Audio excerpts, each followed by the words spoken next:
Good morning, everybody. Golly, I see some fun people. Hi, Hillary. See you soon. I want to start by saying how much we appreciate. I said this all the time when I worked at Starkey, and I mean it. When somebody shows up to listen to what we have to say, um, we don't take that lightly. And I promise you that this next, 30 minutes to an hour, whatever it winds up being, is not going to be a waste of your time. We respect your time and we just appreciate you listening to what we have to say.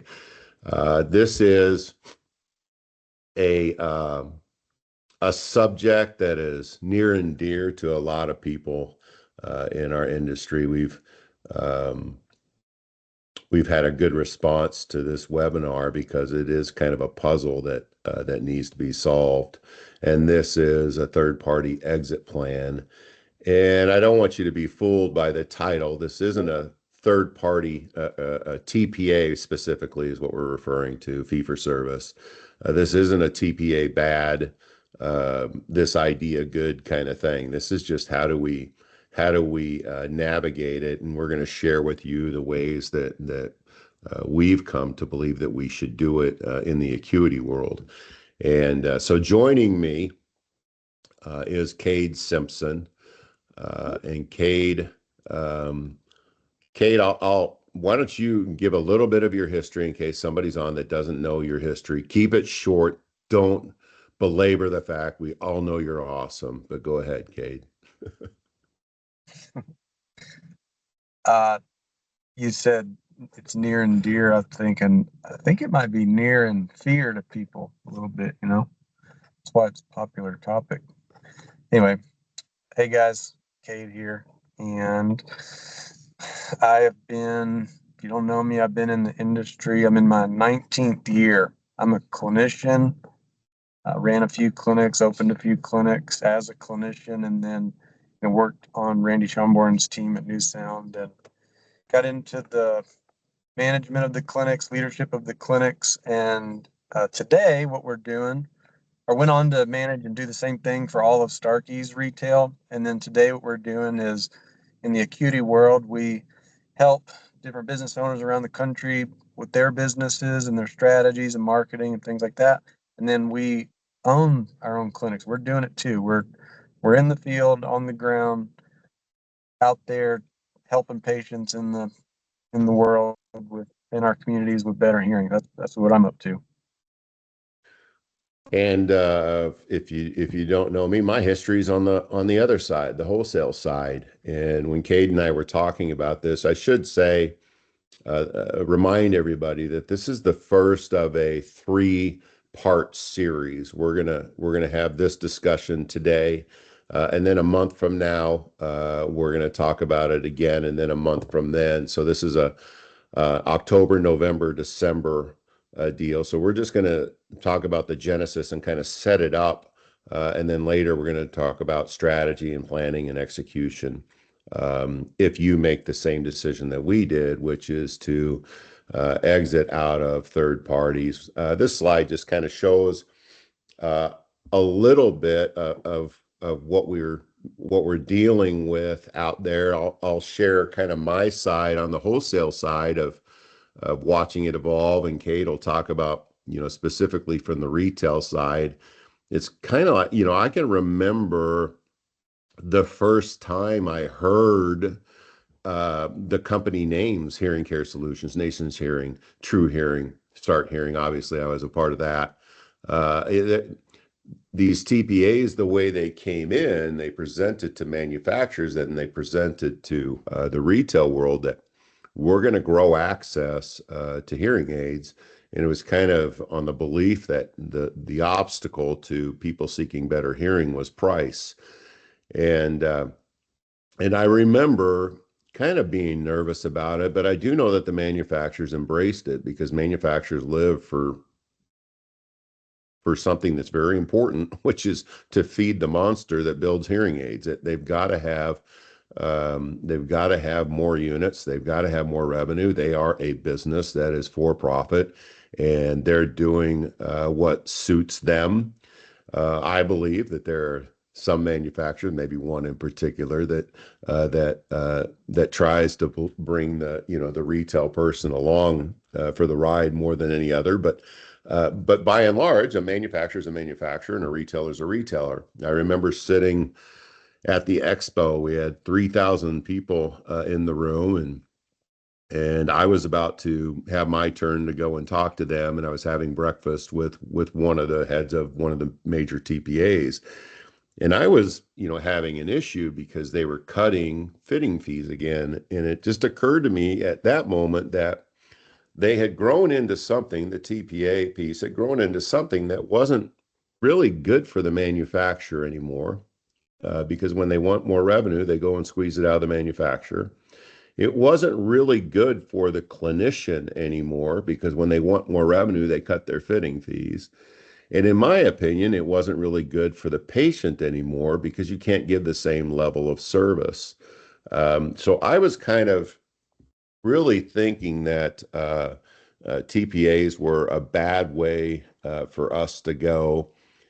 I don't feel the same way anymore. I see the place, but now that I'm on the retail side of it, I've kind of learned a little bit more. Cade, why don't you talk a little bit about your experience from the retail side and maybe some of the epiphanies or some of the observations that you've had along the way?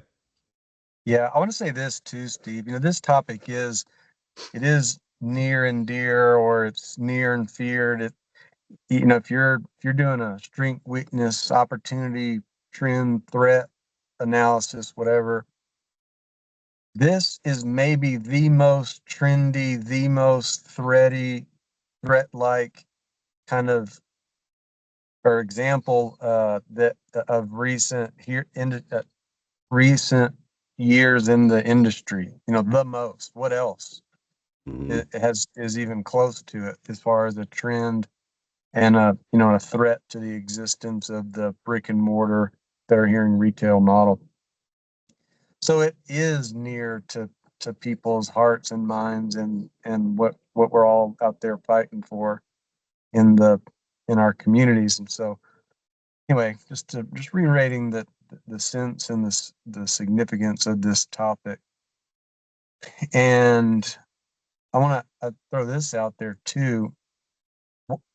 We've got everybody's mics are muted, and that's going to remain that way just for kind of quality control during our webinar. It's one of our standard procedures. But the text message board is open, and please, please, please, please, please. It's like we have a lot of people on here, and no doubt there's things that are on your mind. There might be specifics that you want to know. Please type them now. Steve mentioned that this is going to be a 3-part series. We've got the strategy of exiting. That's kind of our punchline. And we're telling you right now that we're going to be talking about not doing third parties in your clinics.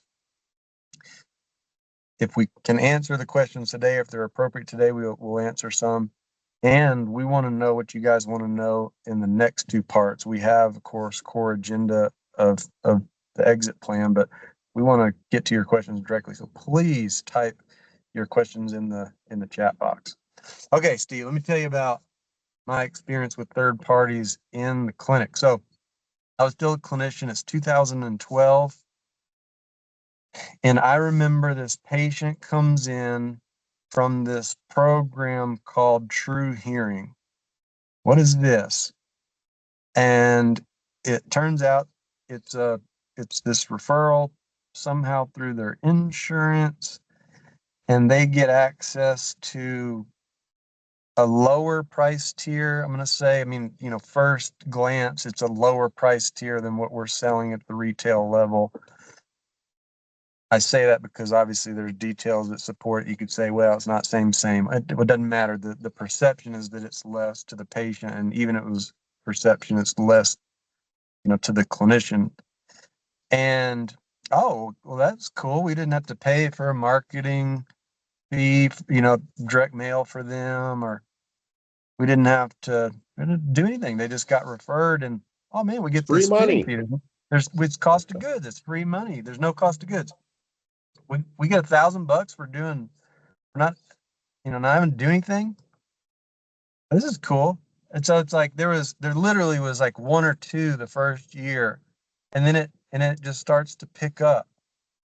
And now there's 15 of them in the first quarter of the next year, and then it just keeps going. And then there's another company, there's HCS, and then there's Epic, or there's what, they just keep on coming. Obviously, fast forward to today, and I don't know that there's a person that has health insurance that doesn't have it. It's certainly north of, I was talking to Lowell the other day, and he was saying he's heard some study somewhere, and it's something like 60 to 70% of people that have a health care plan have a third party benefit. Well, that's a lot.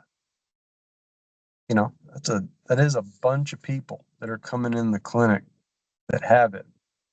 And so to backtrack a little bit again, you're going to industry conferences, state association meetings, things, and this is the chatter.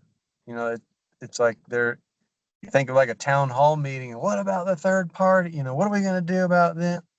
People are afraid. They're not sure what to do. They feel it. It's cannibalizing their revenue, and yet they don't know what to do. Do you get rid of them? Do you not do them? It feels like if you get rid of them, well, are you going to have any patients? Will you be able to sell anything? Is it going to put us out of business? It's tough. It's a real life existence.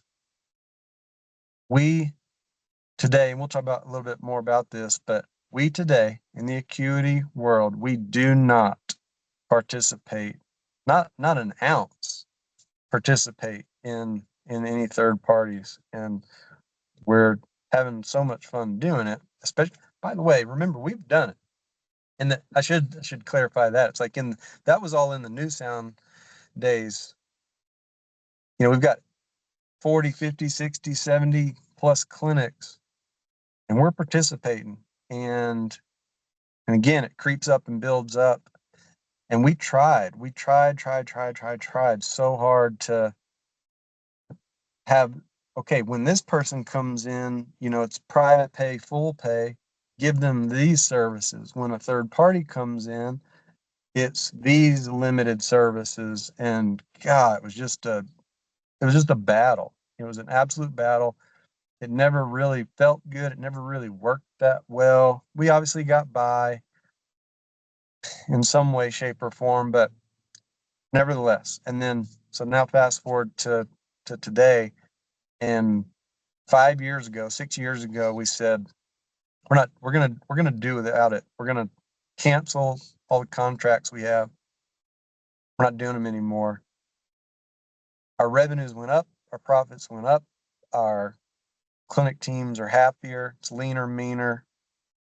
It's not without loss, it's not it's not a perfect thing. There's always a trade-off, but the pluses have proven to far outweigh the cons, and we are better living into our best hearing model these days than ever before, really. I I wanted to touch on the subject of clinicians, what we ask of our clinicians. You talked about, when this patient comes in and this patient comes in, we treat them differently, almost put them on a different pathway. And the deterioration of one skill set, I think, it's really almost undeniable. It's like when you own your own store and you're the clinician, you can think on your feet that way. I used to think about this when Bill Austin would teach people how to sell hearing aids. One of the things was, golly, we're not all Bill Austin. We need some tools that'll give us some success traps along the way, because we can't think on our feet like you do. And I think that being I'll say a disciple of Bill Austin. I always said that I've got a PhD in the William F. Austin School for Advanced Hearing Aid Studies. He always said that the worst thing that we can do is make this process about the hearing aid. And there is nothing that has happened in this industry that I can think of that has more commoditized the work that we do than third-party administrators. Now, that's good for access to patients because a hearing aid is better than no hearing aid. I'm not arguing that, but what I am saying is uh, we want to think about it in terms of best hearing or the most possible hearing aids being fitted in our practice. Kate, can you talk about kind of the different Yeah. skill sets of clinicians when it's a TPA patient versus a private pay patient?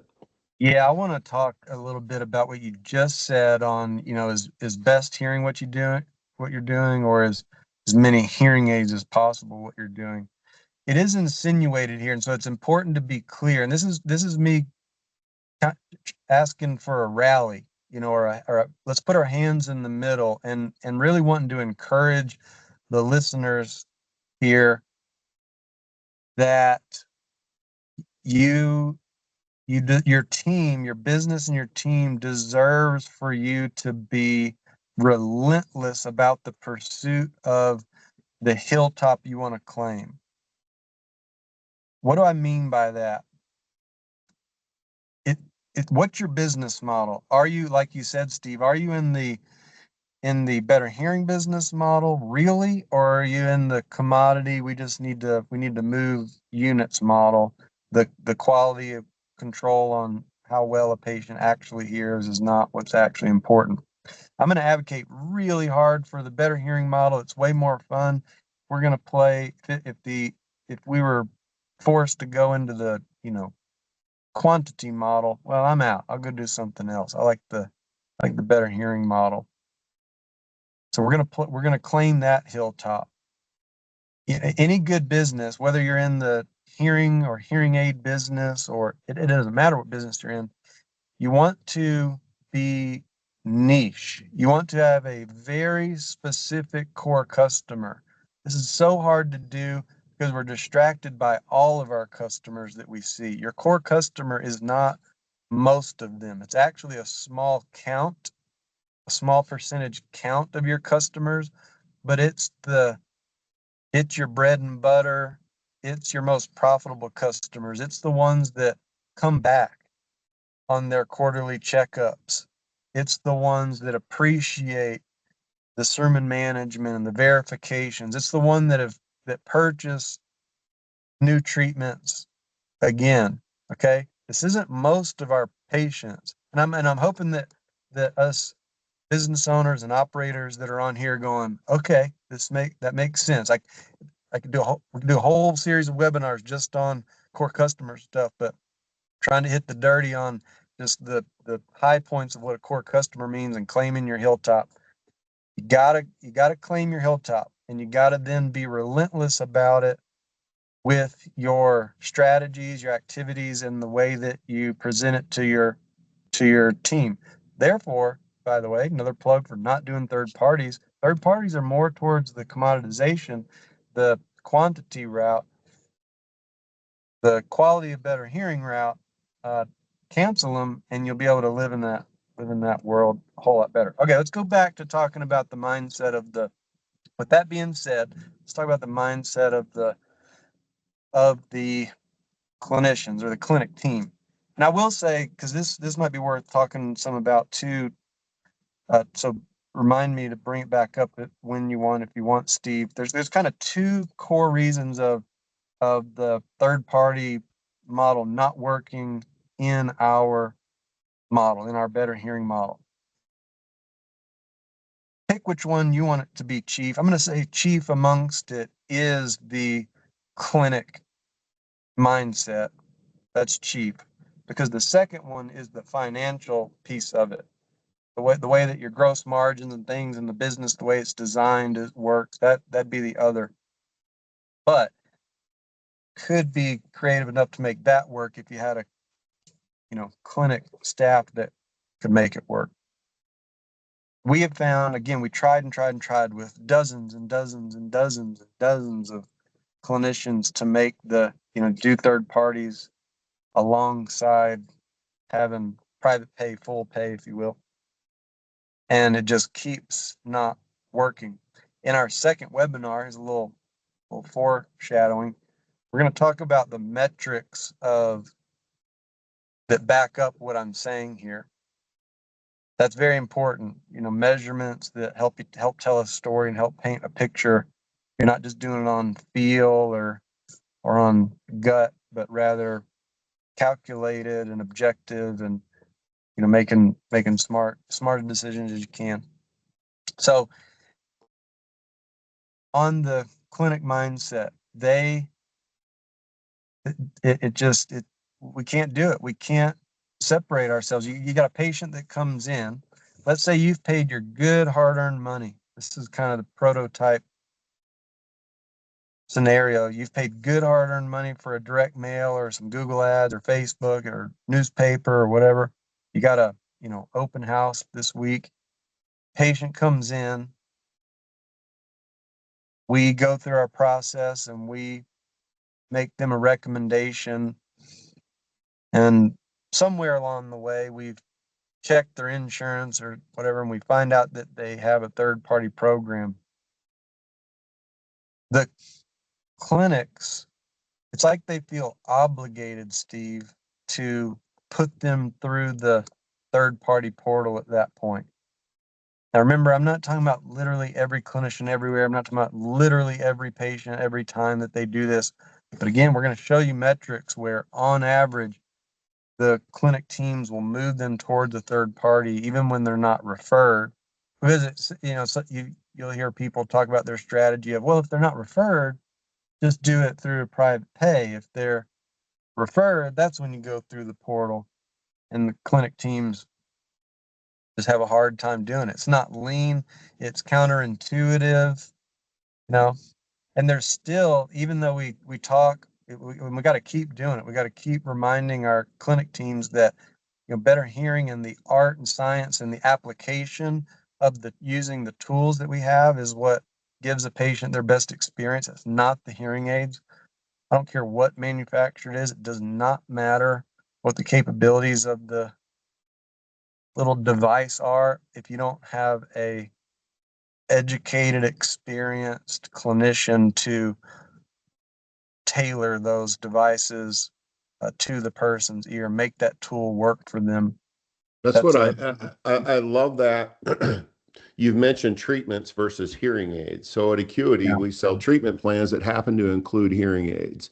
And it occurs to me that maybe a good way to describe that is, again, going back to, my time speaking to people in my former career, I would say if you're not providing the best possible, I'll say treatment, back then I said hearing for a patient, if you're not doing a better job, then they can go down the street or go to Costco or go anywhere or get a third-party product. If you're not doing a job that justifies what you're charging, then shame on you.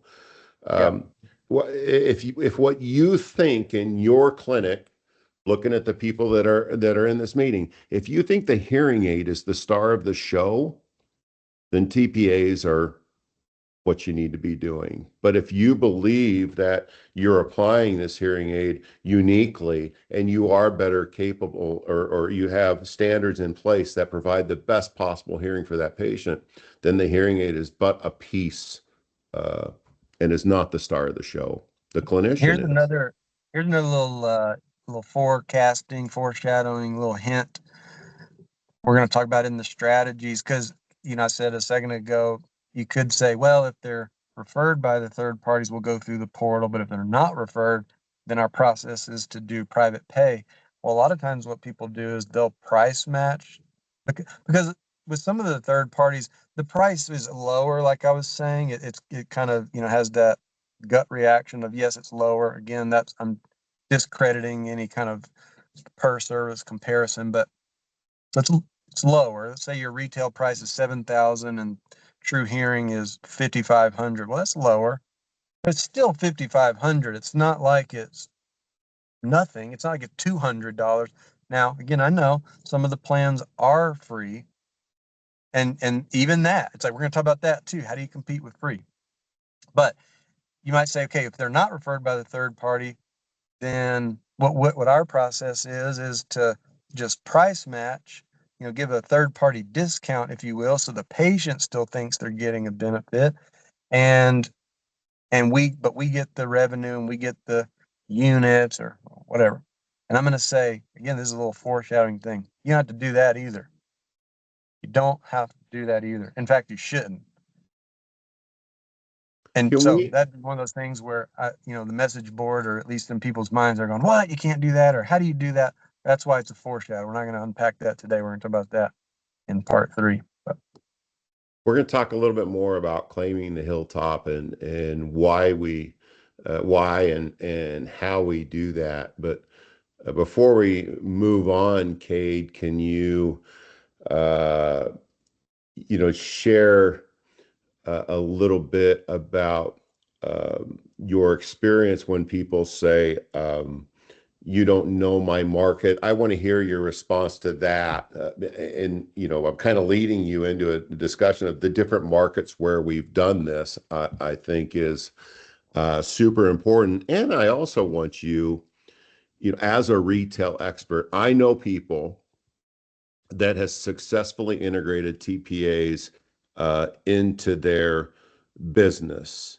Now, are these people successful in getting to where we at Acuity want them to be, which is we want our business owners to thrive and have fun, and we think a good benchmark for that is a level of profitability that allows you to be outside of your business working on it instead of inside it working in it. So there are people that have TPAs in their business that are wildly successful.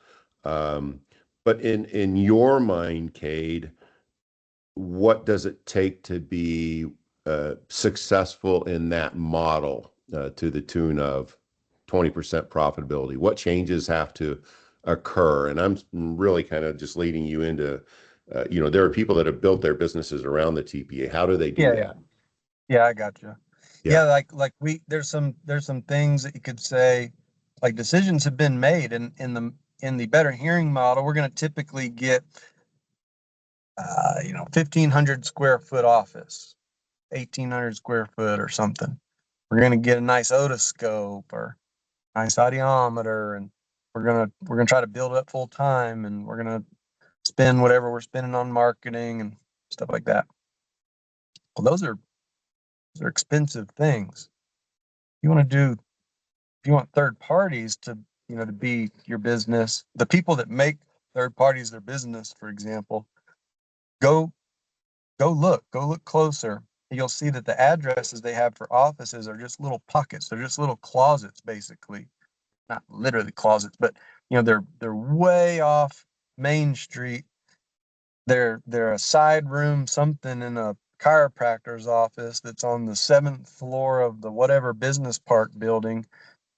And so they've got their square footage down and their per square footage costs down there, and their utilities down, and things like that come hand in hand inherently with a larger, Main Street frontage sort of property, which is the typical sort of approach on be easy to see, easy to find in our Better Hearing brick and mortar model. And then they don't go there that often.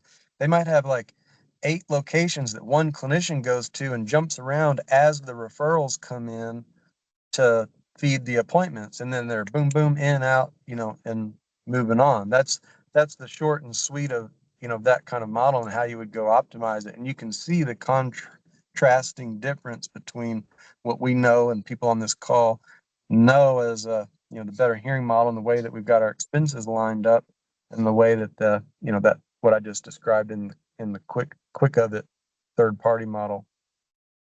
We've also discussed that if you've got a clinic that you are greenfielding, and your number one goal is to generate some revenue and build a patient base,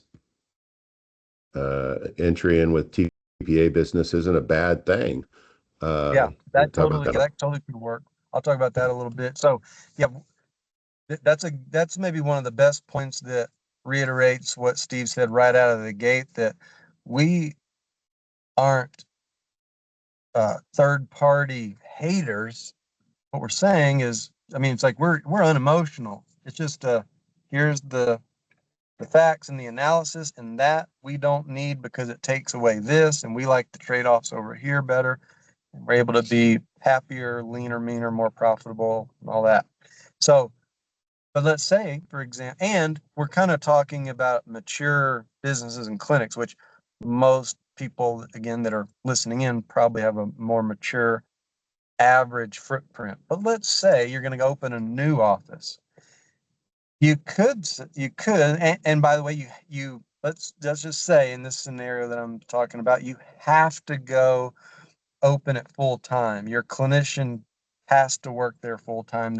There's not an option for branching out into a few different service centers, which is an allusion to something I'll explain as an alternative here in a second. So you've got an isolated town in the middle of nowhere kind of thing, meaning you're going to have one office and you have a captive audience in your clinician.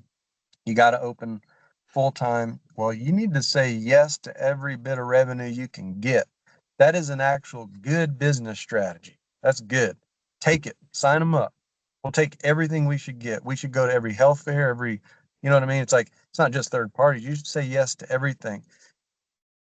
In business, say yes to everything until you have the luxury to say no. So once your database builds up, once you get a following, once you get repeat customers and things like that, now you start to cut off the lower margin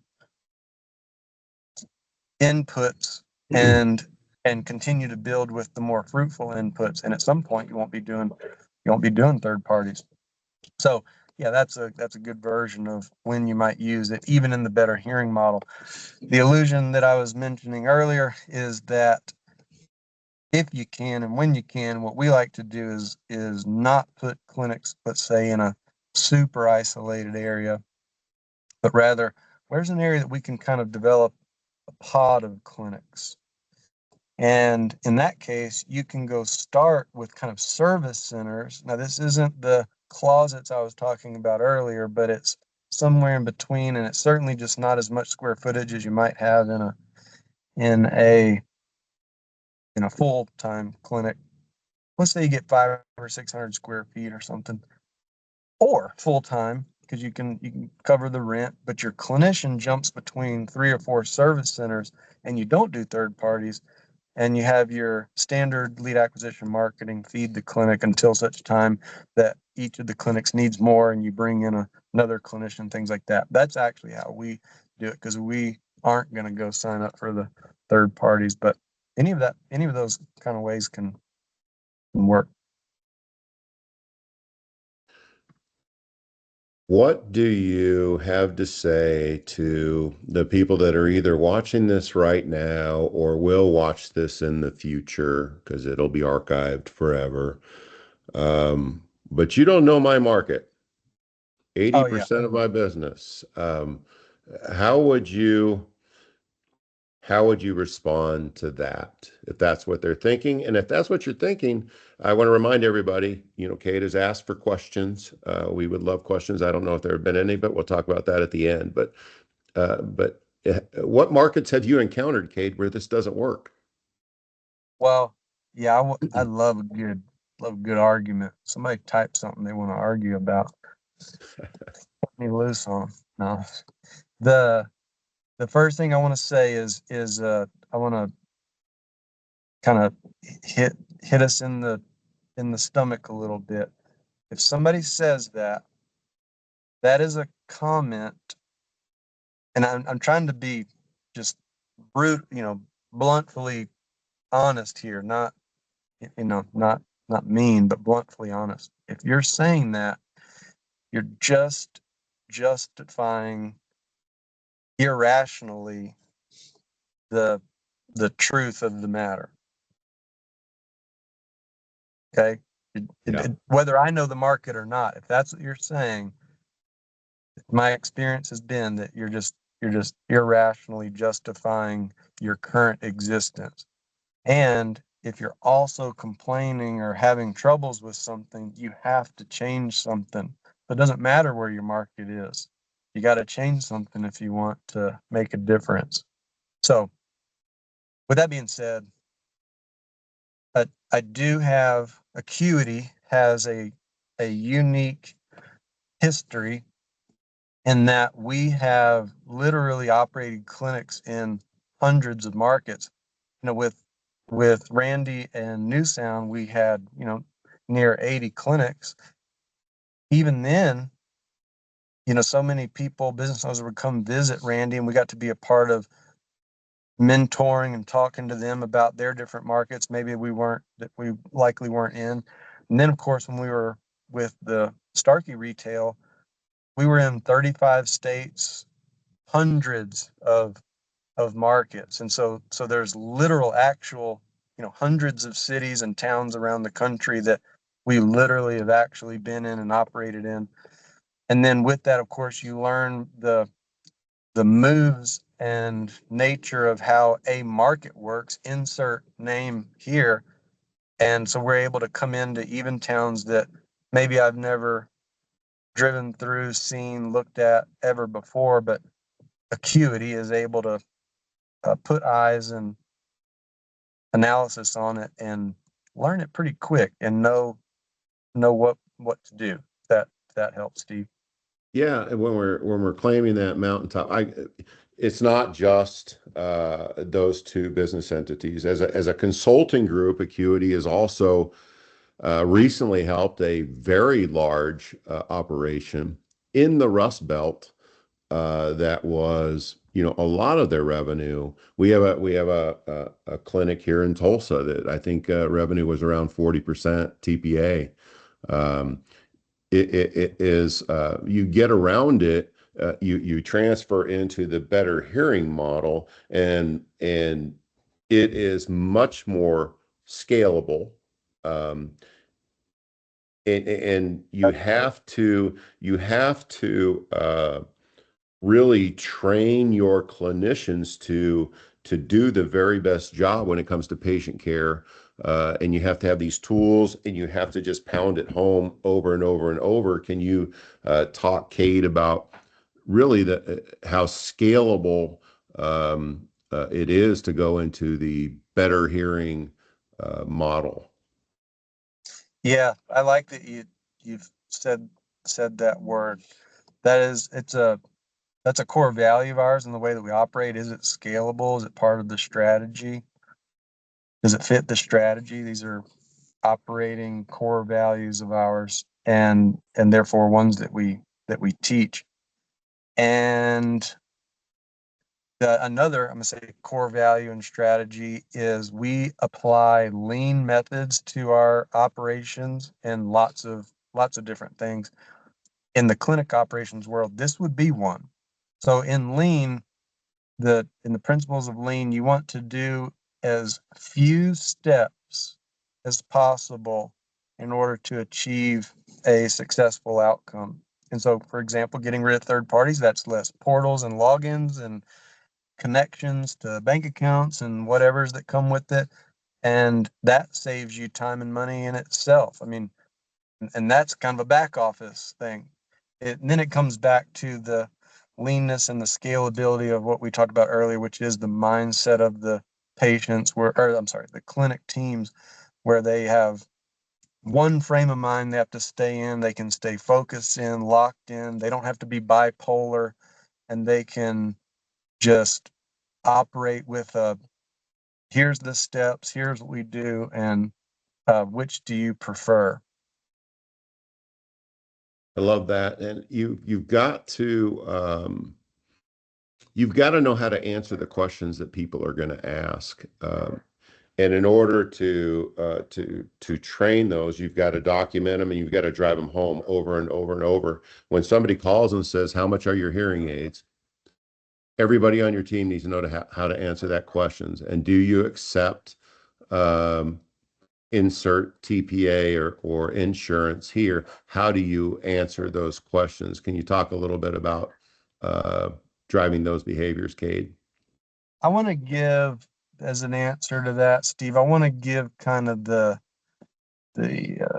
highlight. I think that the in-depth versions of those will be in the execution part 2, part 3.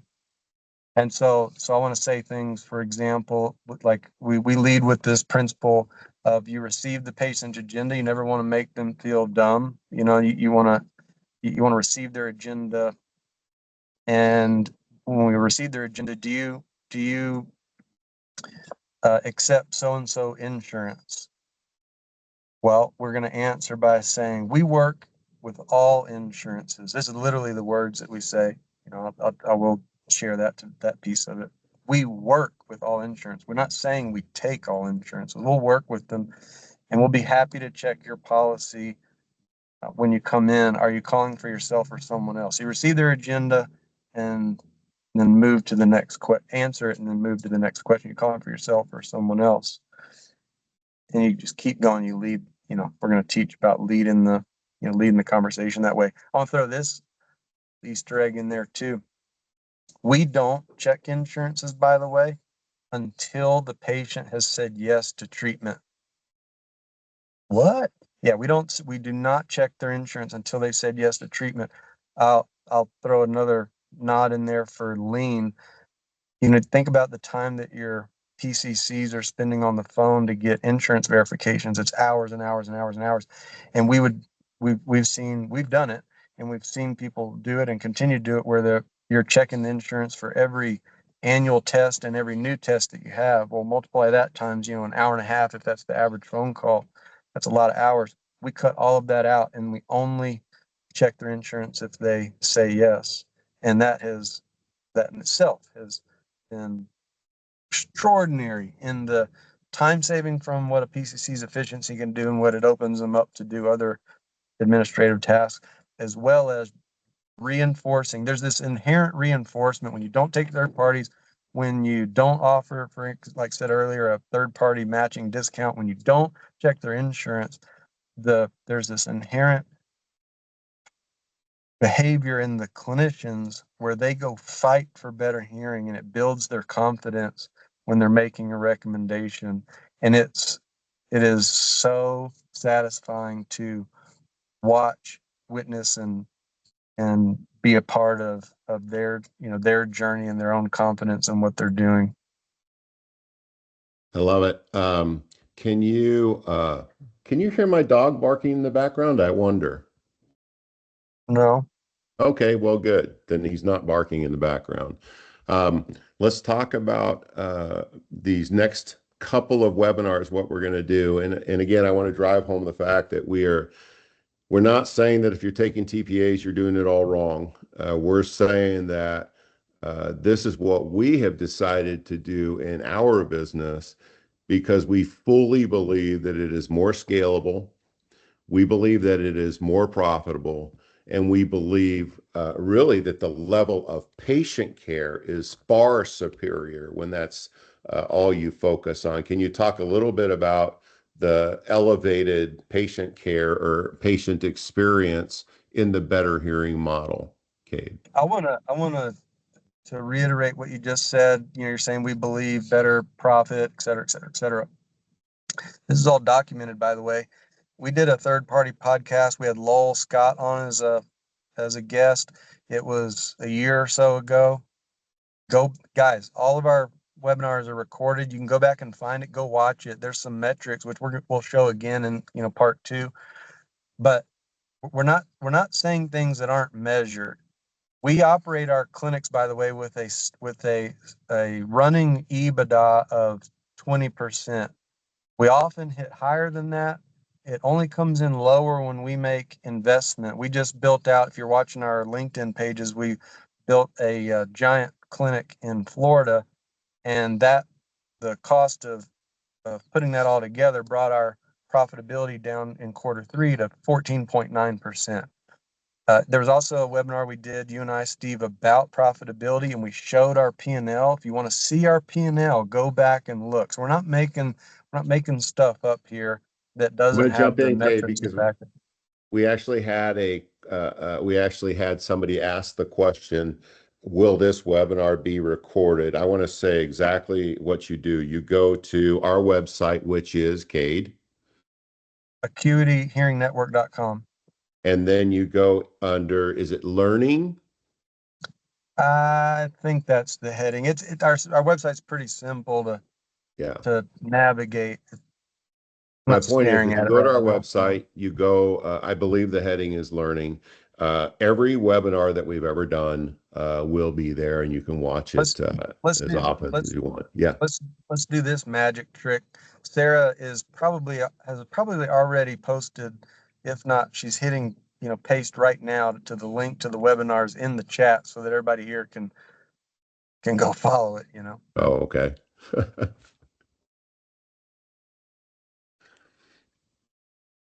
There you go. Um, our next 2 months are going to be devoted to this very same topic, where we're going to actually talk about, okay, um, you've piqued my interest. I believe in this better hearing model. I would like the freedom of operating my clinic myself by my rules and not anybody else's. Um, and so we're gonna focus on that, and we're actually going to discuss outcomes and share, as Kay did. We shared our P&L with you before. We'll share it again. We're going to discuss P&Ls before and after.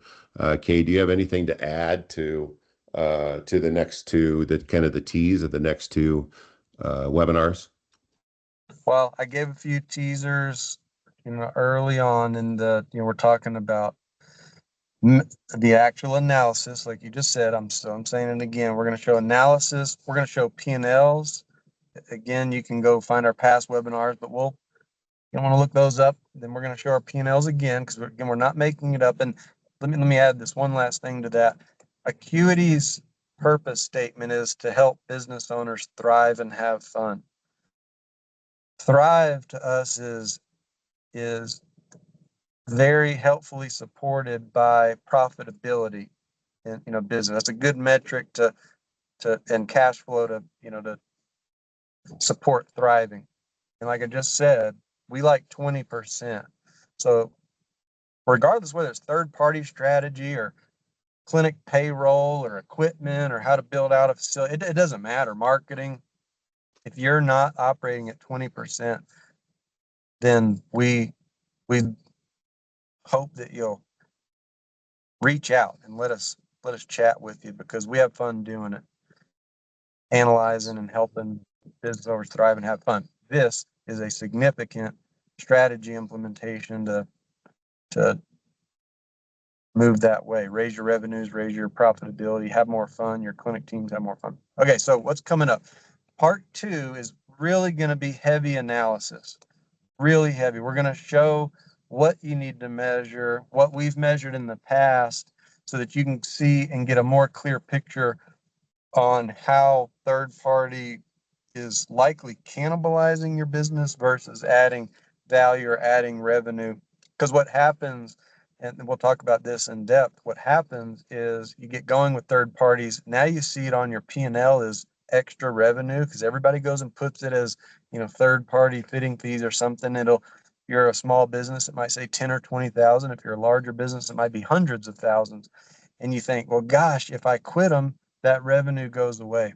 And we're going to talk about the math on how, if you, yes, delete that revenue column, how it is supplemented over here in multiples, not just not just one for one. So we'll talk about that. We're going to talk about P&L and gross margin analysis. Remember when that patient first came in and we thought, well, that's cool. We get revenue that we weren't getting anyway. It turns out that was not true. It's not true. Gross margin is the real revenue of a business. And so even though there's not a marketing cost or a COGS cost or whatever on a referral from a third party, the gross margin that you get from the fitting fees is what makes existence hard, if not impossible, on that model, without changing everything else in the business, including the way you pay your team, the facilities you have, the equipment you have, and the way you operate wholly. So that's what we're going to be talking about in part 2.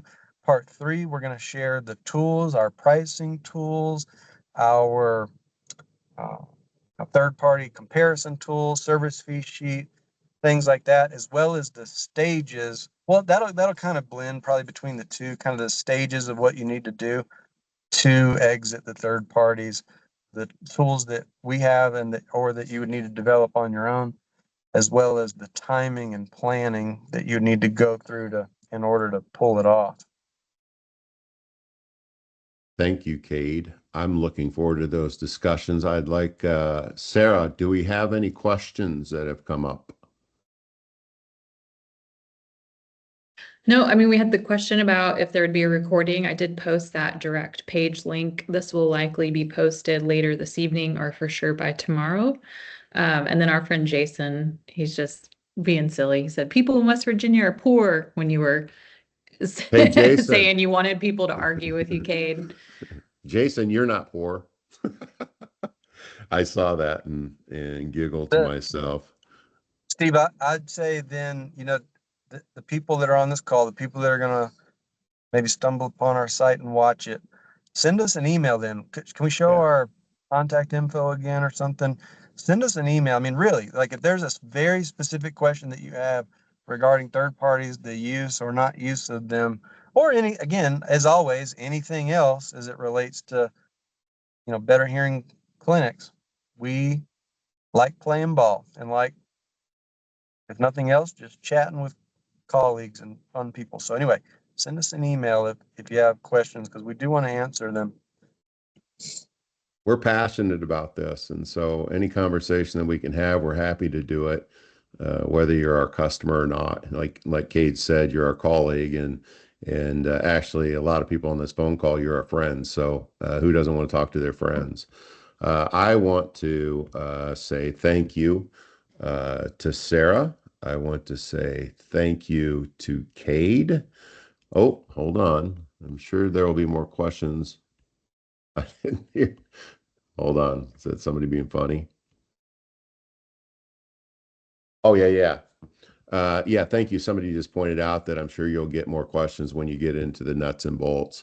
This is just kind of setting the stage. Again, I want to drive home. We're not saying TPAs are bad and our way is good. We just want to share with y'all where we've landed in terms of scalable, profitable businesses that offer a high quality level of patient care. This is the way we think that you should consider or could consider doing it, and it'll help you thrive and have more fun. Kay, do you have anything to say in closing? If everybody would quit them, they would go away. That's true. But probably not going to happen. But I do hope that everybody finishes out your week strong. I want to thank you so much for spending your time with us, and I hope to hear from you. And I can't wait until our next webinar. Thanks, everybody. Adios. Thanks, Steve. See you later. All right. Bye, Kate. Thank you.